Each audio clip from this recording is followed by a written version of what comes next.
हे बघा, माझ्या ऑफिसमध्ये काम करणाऱ्या माणसांबद्दल मला माहिती असेलच असं नाही ना. अहो एवढी मोठी केस तुमच्या ऑफिस मधली आणि तुम्हाला माहितीच नाही. त्याला अटक झाली एवढं माहितीये मला. त्याच्या ऑफिसचा तो पहिलाच दिवस होता म्हणे. हो, हे पक्क कसं माहिती तुम्हाला? मला माझ्या ऑफिस मधून समजलंय. बरं बरं, असू दे असू दे. एक मिनिट, तुम्ही माझी चौकशी करताय का? हे बघा, या केशी माझा काही संबंध नाही.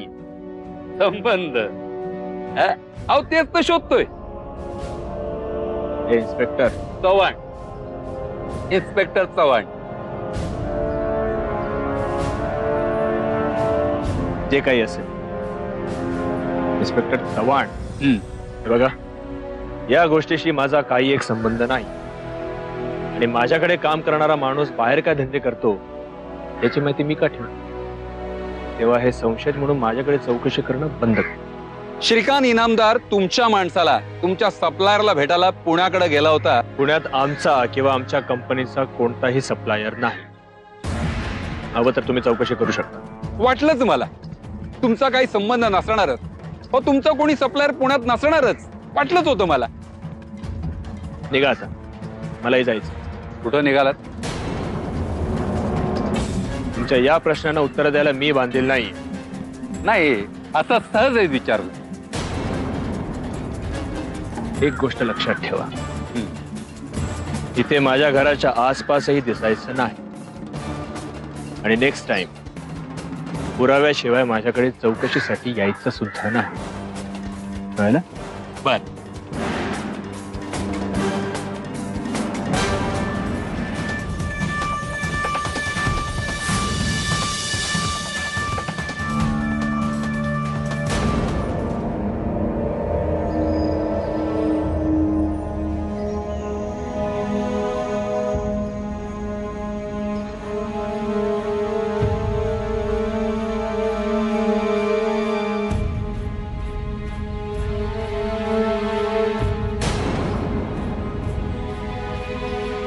आई, पाणी घ्या. अगं, काय झालं? सांगितलं त्याला? हो हो. त्याला स्वतःला सांभाळणं अवघडच झालं असेल. काय भोग आहे त्याच्या नशिबी कळत नाही. आई, पाणी. हे काय करताय तुम्ही? ते आधीच करायला पाहिजे होतं, म्हणजे त्रास नसता झाला. हा दिवस बघावा नसता लागला. पण बॅगेत कपडे कशाला भरताय? माझा आणि श्रीचा संबंध संपला. आई, असं नका करू. आपण बोलूयात ना शांतपणे यावर. सगळी नाती तुटली. आई, असा तडकाफडकी निर्णय नका घेऊ. निर्णय कधीच घेतलाय. अहो, अशाने नाती तुटत नाहीत ना. मला समजून सांगण्यात काही अर्थ नाही. आई, एकदा श्रीकांतवरती विश्वास ठेवून बघा. ही वेळ कधीच निघून गेली आहे. असं नका बोलू. माझ्यासाठी तरी प्लीज. हे बघ अंजली, आता आमचा श्रीशी काही संबंध राहिला नाही म्हटल्यावर तुला माझी आणि आऊची काळजी करण्याचं काही कारण नाहीये. आई, अहो, काय बोलताय? मी आणि आऊ निघून जात आहोत. कुठेही राहू आम्ही, मंदिरात, वृद्धाश्रमात, अगदी धर्मशाळेत सुद्धा.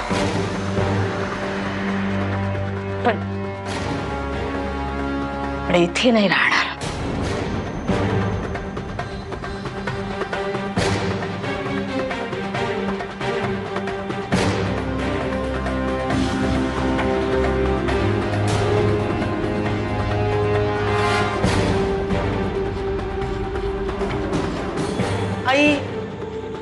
आई, ऐका ना माझं. तुम्ही काय करताय? ती बॅग सोडा. चला आई, हे घर माझं पण आहे आणि सून म्हणून या घरात आल्यावरती या घराची जबाबदारी माझी आहे. मी माझ्या घराची घडी अशी मोडू देणार नाही. मला तुझ्याबद्दल तक्रार नाहीच आहे ग, पण तरी मला इथे नाही राहायचं. ठीक आहे, मग एक सून म्हणून मी तुम्हाला या घरातनं कुठेही जाऊ देणार नाही. आणि जर का जायचंच असेल तर मी माझं कर्तव्य पार पाडायला कुठेही चुकणार नाही.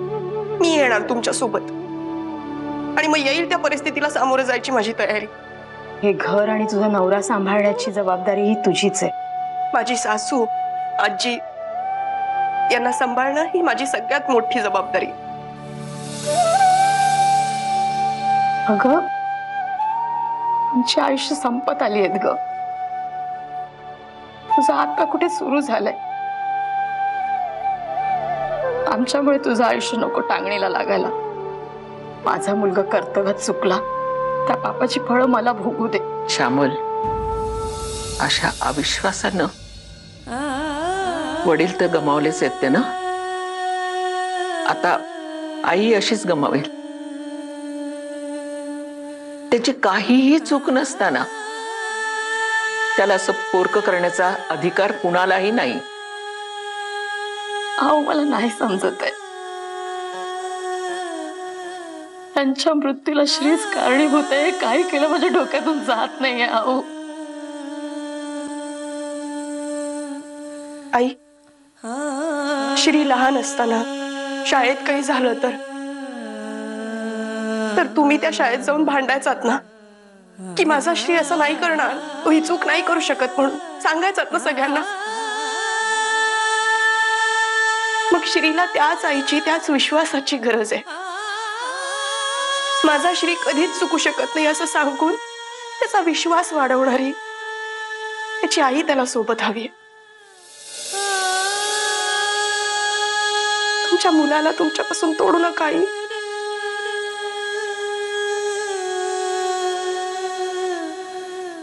माझा श्री हरवला, हरवला माझा श्री. आणि त्याला शोधता शोधता त्याची आई पण हरवली. आता नाही सापडणार ती पुन्हा. नाही सापडणार. सापडेल आई, मी मदत करेन ना. सापडेल.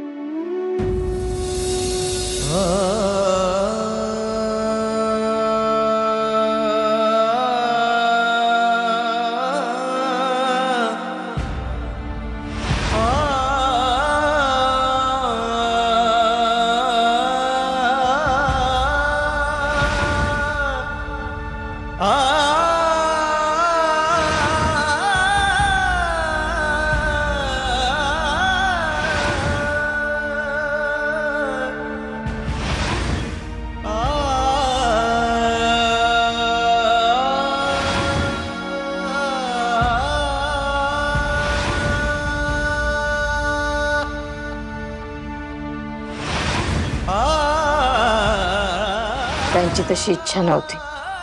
काय? त्यांना तू अग्नी द्यायचा नाहीस असं सांगितलं होतं त्यांनी.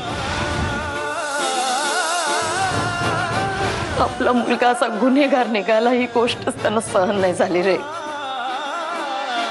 धक्का घेतला त्यांनी. मला आता आई म्हणून द्यायची सुद्धा इच्छा नाही. विसरून जाईल मी माझा एक मुलगा होता म्हणून.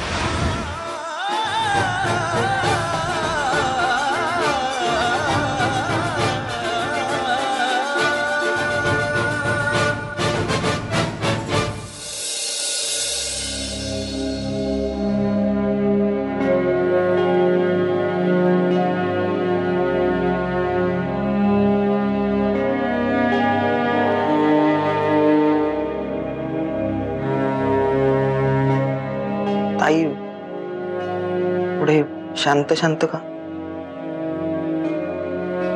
म्हणजे जीजू भेटले का? काही बोलले ते?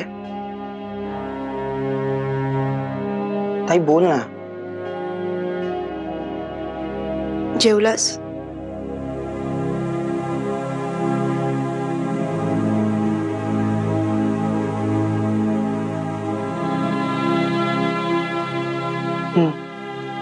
जेवलो. पण तू असं वरच्यावर बोलल्यासारखं का बोलतेस? जेव्हा सगळे प्रश्न त्यांची उत्तरं संपतात ना, त्याच्या पलीकडे शांत, सगळं शांत झालेलं असतं. मग विचारही करणं शक्य नसतं, कारण आपल्या विचारांच्या पलीकडे सगळं पोचलेलं असतं. अशा वेळेला फक्त शांतपणे बसून बघत राहायचं. तू हे काय बोलतेस ताई? हे बघ, मला काहीच कळत नाहीये. आणि तू हे कधीपासून?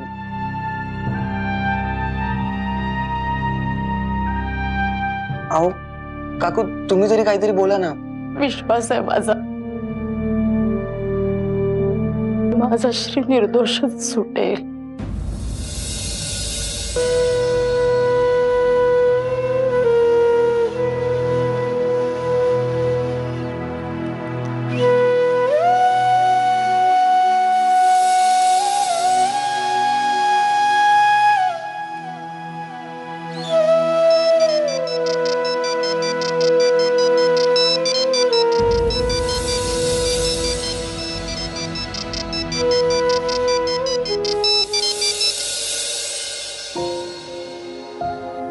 अगं बाई, आओ काय ग?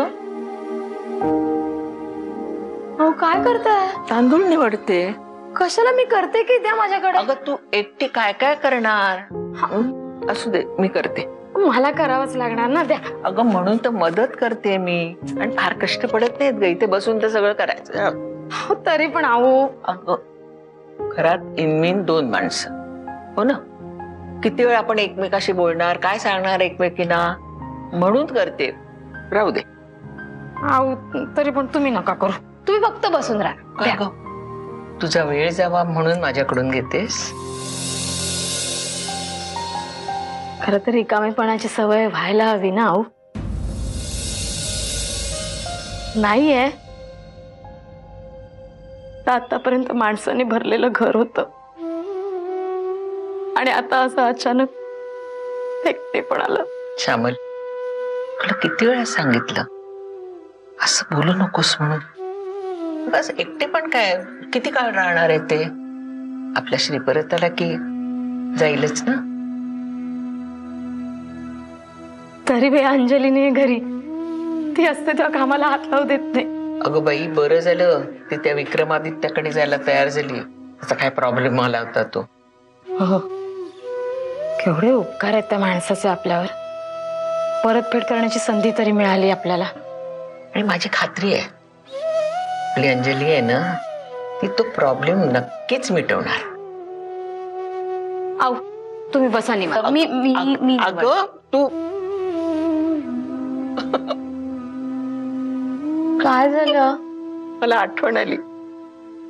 लग्न होऊन तू घरी आलीस ना, तर दुसऱ्या दिवशीच तुझ्या समोर गव्हाचं पोतं ठेवलं आणि सांगितलं, निवड, गहू निवड. तू निवडलेस.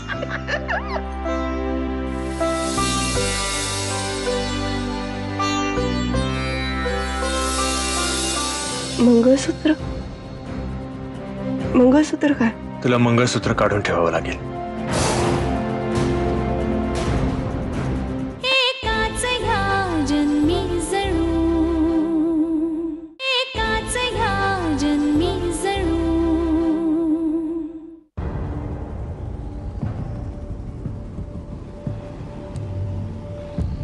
ये.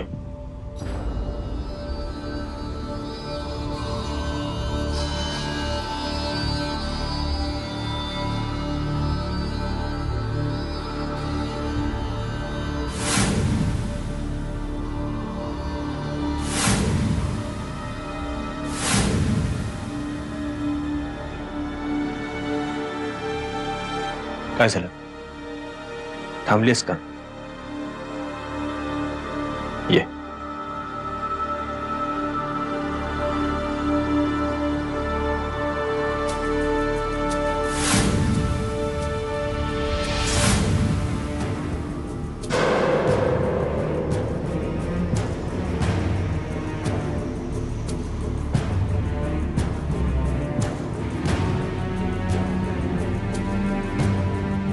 बस बस बस.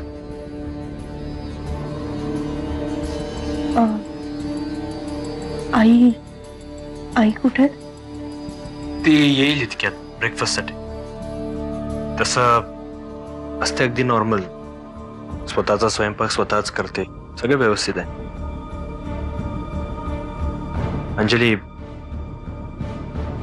ती येण्याआधी मला थोडस तुला तुझ्याशी बोलायचं होतं. म्हणजे बोला ना. बघ, मी समजू शकतो की माझं बोलणं ऐकून तुला तसं करण्यात त्रास होईल, बट नाही नाही, बोला तर खरं. अंजली, आई येण्याआधी, मीन्स तू आईच्या समोर जाण्याआधी तुझं मंगळसूत्र. मंगळसूत्र? मंगळसूत्र काय? तुला मंगळसूत्र काढून ठेवावं लागेल. तुला आईने तुझ्याबद्दल विचारलंच तर तू सांग की तुझं या जगात कोणीच नाहीये.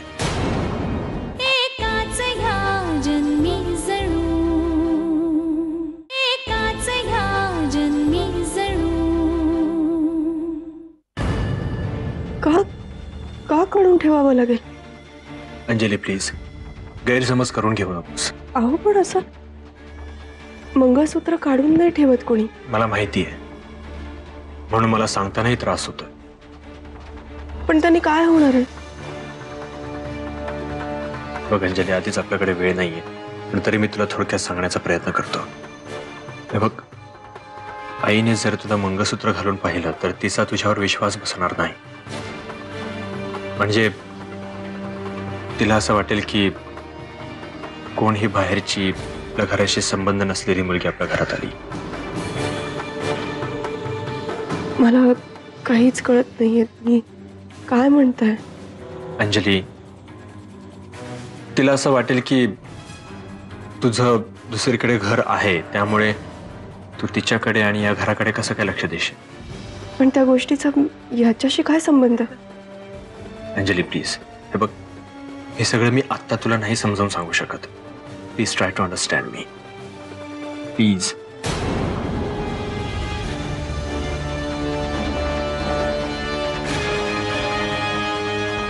आणि अंजली, तुला आईने तुझ्याबद्दल विचारलंच तर तू सांग की तुझं या जगात कोणीच नाहीये. आणि ते मंगळसूत्र तू